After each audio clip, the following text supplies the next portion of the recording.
Fellow citizens, one of the big issues we have to resolve in this election on January 19th is the matter of trust. It is safer with Mia is an appeal for your support based on your sense of trust. The manner in which we have become a republic raises the issue of trust. The questionable values platform upon which we as a country are now embarked speaks to the matter of trust.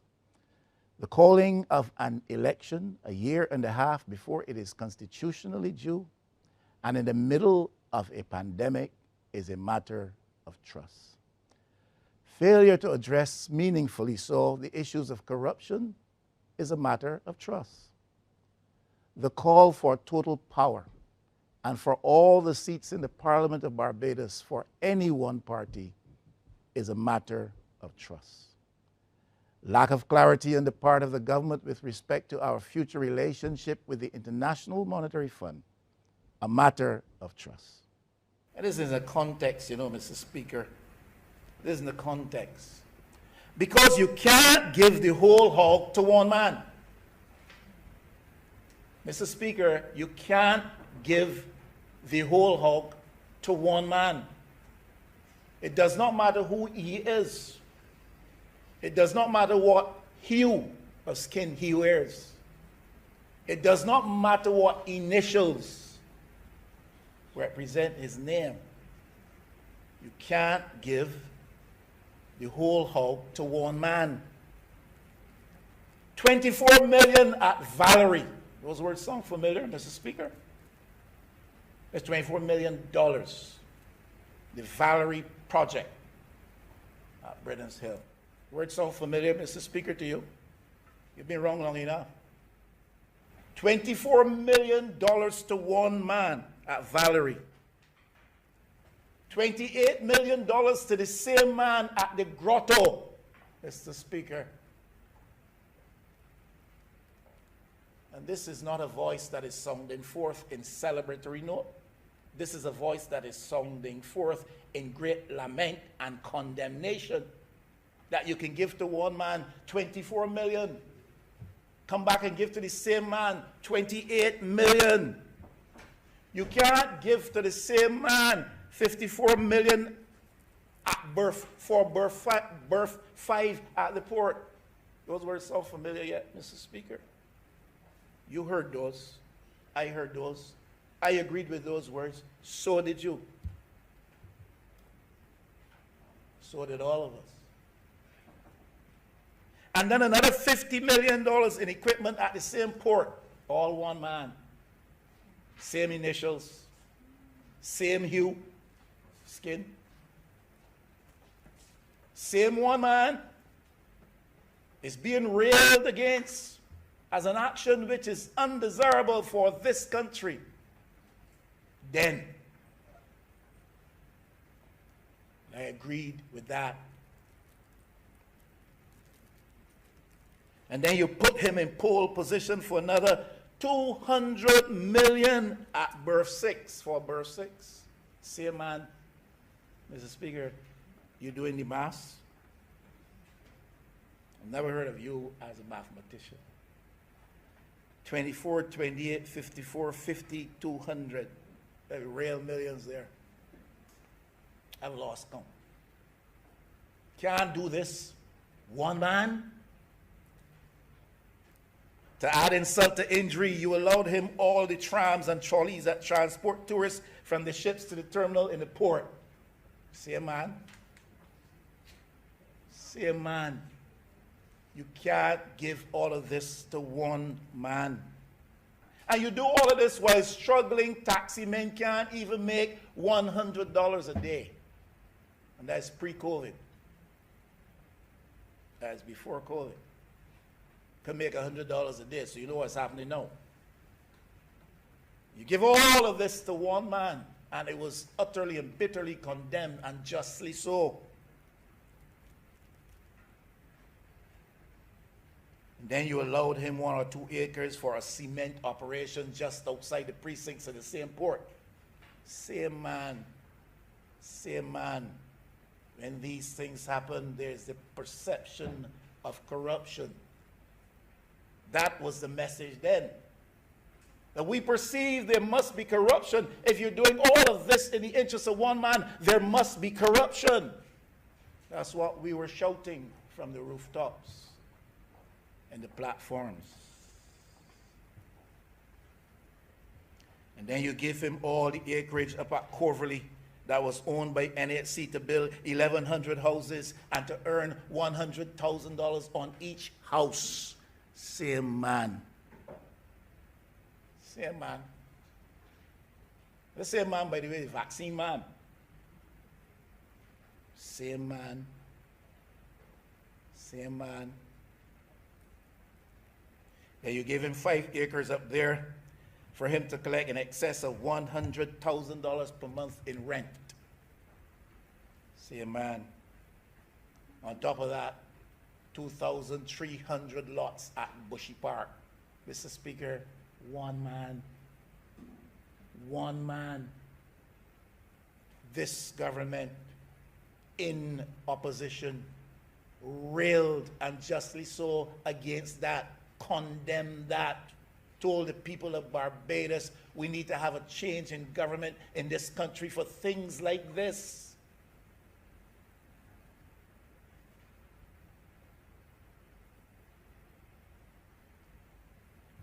But that was then. Mr. Speaker, I heard recently of some potential prospective development relative to renewable energies around the Bushy Park area. I am waiting, Mr. Speaker, to see if this renewable energy project, which is proposed and which is substantial, and it is supposed to be near Bushy Park, is anyway connected with this one man. I hope not. I'm waiting to see, I'm waiting to hear. I'm waiting to see, as you are, Mr. Speaker, what becomes of the efforts to establish a marijuana industry in Barbados and who will be the substantial beneficiaries of that particular facilitation by legislation passed in this Parliament. Waiting to see, waiting to hear, waiting to know. Say, man, there's an airport private lounge facility, Mr. Speaker. Say, man. Airport operation, lounge operation that accommodates private business, travel, jets, and so forth. Say, man. Say, man. Say, man. Say, man.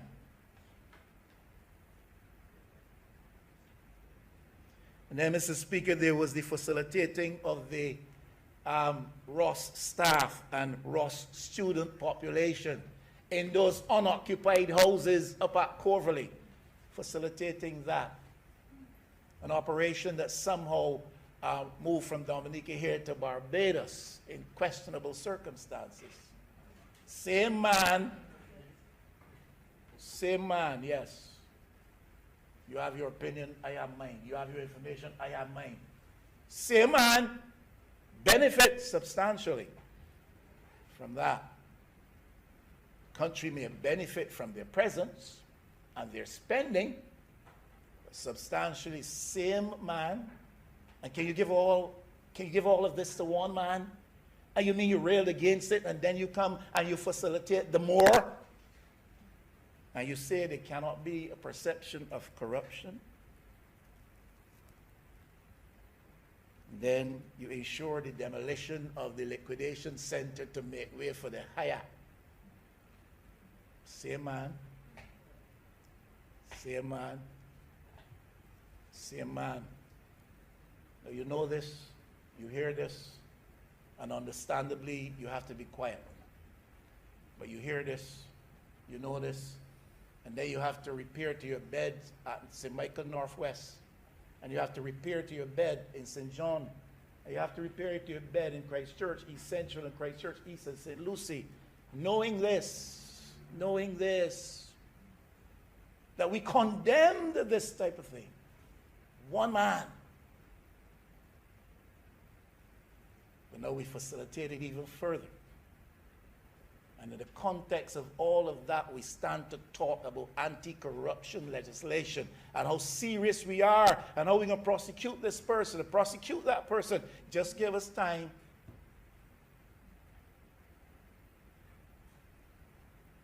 One man continues to build bigger and bigger barns on the backs of the people of Barbados. I introduce to you Miss Maria Phillips, an attorney at law and a candidate for the Alliance Party for Progress for the constituency of St. Michael North. My name is Maria Phillips, and I am the candidate for the St. Michael North constituency for the Alliance Party for Progress. Why you should vote for me? Firstly, I have a vision not only for my community, but for the nation of Barbados. Over the years, I have trained persons from all walks of life, from primary school to university level.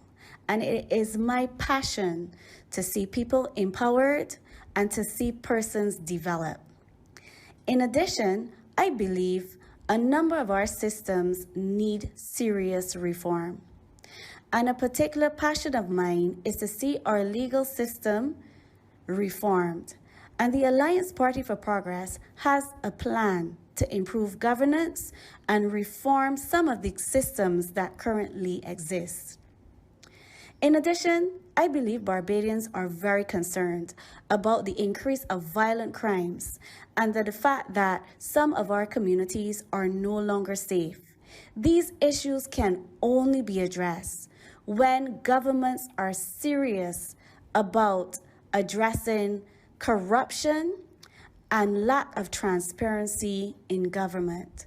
The Alliance Party for Progress has a plan, and we have determined that stamping out corruption is one of our main priorities.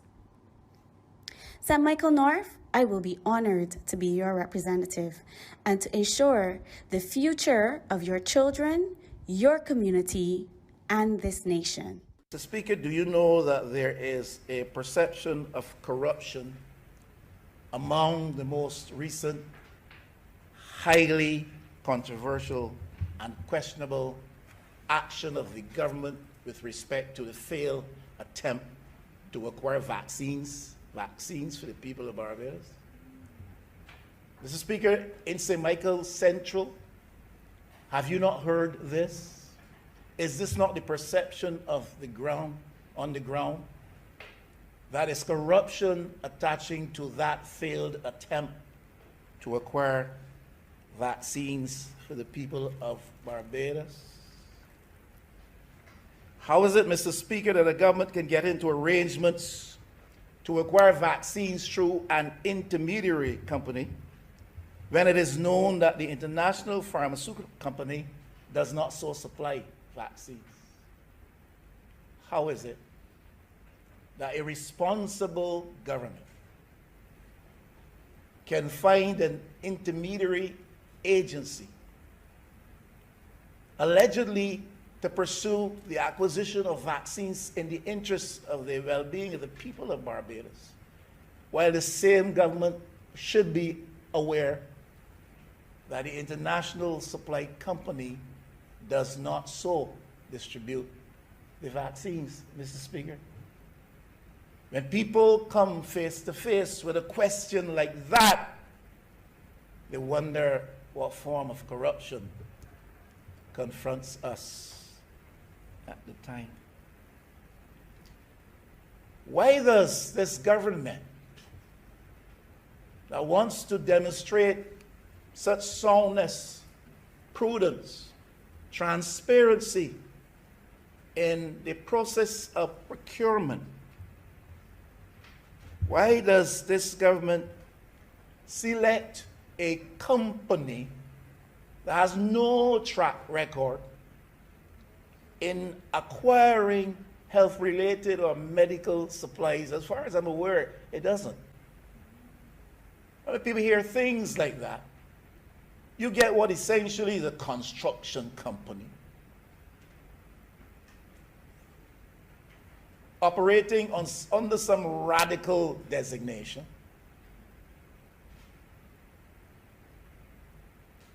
to be the main instrument through which you seek to acquire vaccines from an international company that does not so supply, and the company you select has no track record in so supplying, no track record in this area. And the Attorney General made it a very loud sounding avowal of his. He was loud when he said that his government now, having observed what happened with the past administration, is very careful as to its process of selection of those who supply it with services or products.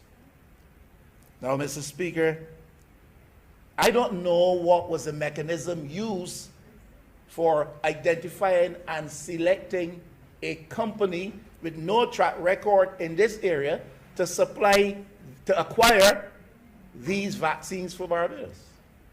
So when the average fellow out there in St. Michael West gets to realize that this company doesn't have a track record, and when he becomes aware that he is not being informed or advised as what is the selection criteria and the selection process through which this company was chosen to undertake this in the interests of Barbadians, allegedly, well, he's bound to come to the conclusion that perhaps there's some form of corruption. The perception is obvious. Perception is strong. Perception is real. Mr. Speaker, you can perhaps give me the precise figures. But my understanding is that these vaccines should be available at a very affordable cost for a country like ours at $3 or $4. I think that's US. But when you hear on the street, and the average man on the street is hearing, when he hears, that's what I'm saying, that the Barbados government strapped for cash in strained economic circumstances in 2021, struggling to keep people surviving at the barest minimum in many instances, as you well know, in your area and in mine. The government is willing to pay 23 and 24, and that's US dollars, I think. When you hear that, is there any wonder that there's a perception of corruption? I'm agreeing with the honorable member for St. Joseph. A lot of the time there's a perception of corruption. The reality of corruption has to be dealt with, Mr. Speaker. The perception of corruption also has to be dealt with. And it cannot be dealt with by simply trying, whether it be the lips of the substantive Prime Minister or the acting Prime Minister, it cannot be achieved by simply trying to castigate an opposition member who simply raises questions that people outside are raising anyhow, and questions which become obvious to anybody. Or the government castigating any leader of any party anywhere in this country who raises it, dismisses it as a red herring. Mr. Speaker, can you easily dismiss such as a red herring? If the actual cost should be about $5 and you're paying 23 and 24 in these times, if it's a red herring, it's a very big red herring. And people are not amused by these things. Mr. Speaker, why would the Minister of Health not know of these arrangements? Let me put that otherwise. Why would the Minister of Health not be advised of, informed of, be party to the discussion on these arrangements?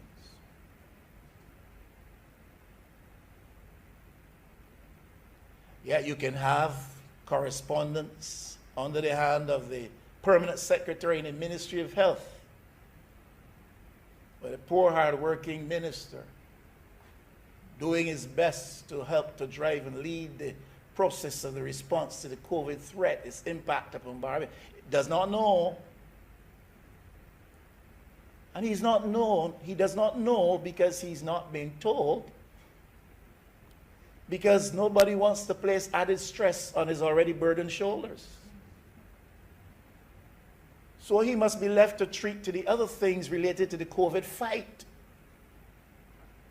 But when it comes to the acquisition of vaccines, our main arsenal, our main tool in our arsenal of response, you spare him that knowledge. But a functionary under his leadership can write officially corresponding on behalf of the Barbados government. Now, I would imagine that if the Minister of Health does not know, the cabinet does not know. Because the Minister of Health sits in the cabinet of Barbados. And it can't be that any discussion pertaining to this went down at cabinet level and the minister was deaf while that happened, or asked to leave the room to protect his well-being because the discussion would be too stressful for his hearing and his ears. So I would imagine the cabinet didn't know. If I'm wrong, I should be corrected, and soon.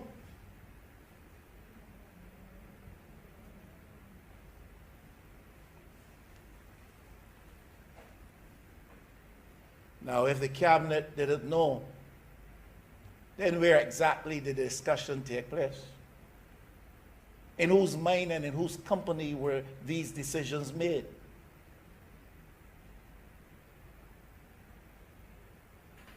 And was the Prime Minister off on a frolic on her own? Of course, Mr. Speaker, members of the cabinet will have to square with that.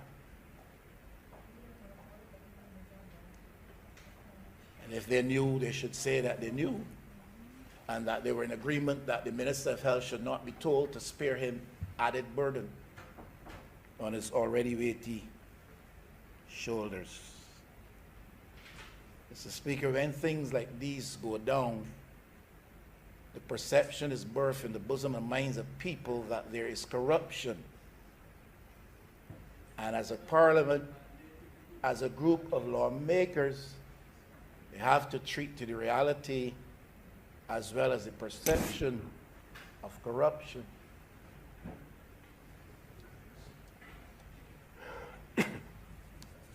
So, Mr. Speaker, we got to stop marking time.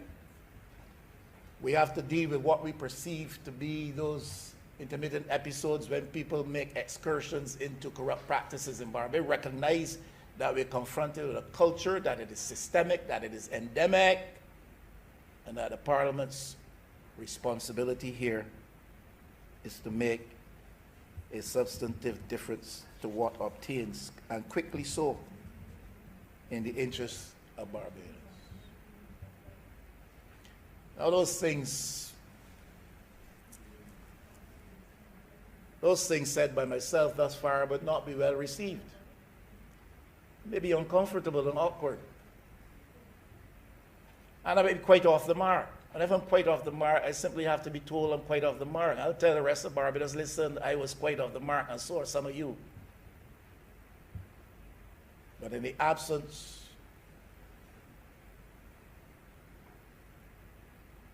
of anything to suggest that we are off the mark, we have to believe that what we perceive could actually be the reality.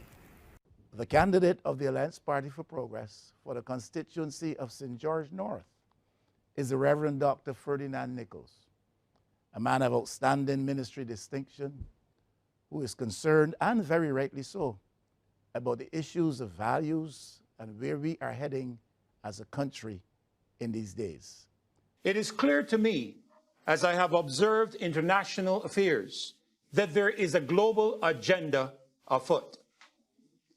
Government's motivation, in my view, lays in the fact that whatever agenda they have been assigned cannot be accomplished within 18 months. And so they have come to us with the intention of getting a 5-year mandate to further what I consider to be potentially a sinister agenda for our society. It is not, in my view, by accident that we have seen the rise to global recognition of our Prime Minister, and I commend her for that. But I've learned also that the borrower is servant of the lender. And as a result, there are unseen forces at work not being seen by us as citizens. Compliance is demanded of Barbados if we are going to have access to funding that will alleviate our economic crises. Several countries were upset because the US forced the inclusion of the controversial LGB terms, sexual orientation and gender identity. If we wish to go forward as a new republic, while maintaining the fundamental values and fabric of a society that has made us a great nation, then it may require vigorous and strong action at the ballot box to remove from office this administration to prevent this nefarious and dangerous order being imposed upon us, unknown to us, by a global elitist group that has managed to get its hands on our leadership and now seeks to impose upon us their values that do not reflect who we are as a society. To prevent this agenda from being successful, I call upon every sober-minded Barbadian to get out and vote for the preservation of the soul of our country, of our society, and by extension, our economy. In my view, this is the most critical election that we have ever had in the history of this country. For in it and through it, we will determine whether we will be again assigned to another colonial master, or whether we will cut the vestiges and grave clothes of our colonial past and forge a brand new future for our young republic. To this, I urge you, my fellow Barbadians and fellow family and members of the St. George North constituency, please follow your heart, follow the truth, and vote for the Alliance Party for Progress in this upcoming general election on the 19th of January, 2022. Ladies and gentlemen, I thank you very much for listening to the voices of the People's Party for Progress this evening. I urge you on the 19th to go out and to vote. I urge you to vote for our candidates across the island, men and women of intellect, of industry, and of integrity. I thank you on behalf of them, and I pray God bless you and your household.